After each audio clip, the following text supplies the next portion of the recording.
Marami nang ginagawa ang Diyos para tayo ay papanumbalikin sa Kanya. Marahil hindi nyo yun napapansin.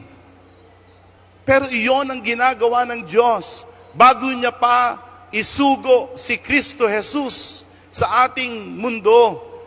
Marami nang ginagawa ang Diyos para tayo ilapit sa Kanya, para tayo ay muling ipanumbalik sa Kanya.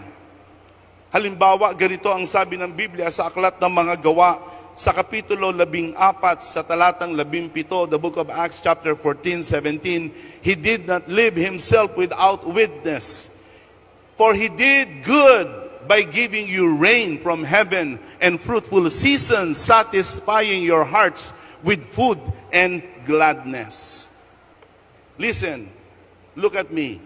Itong ating nangyayaring mga weather seasons and these changing seasons of our lives, hindi ito mga pangyayari na dala lamang ng kalikasan. Iyon, ang sabi ng Biblia, ay mga patotoo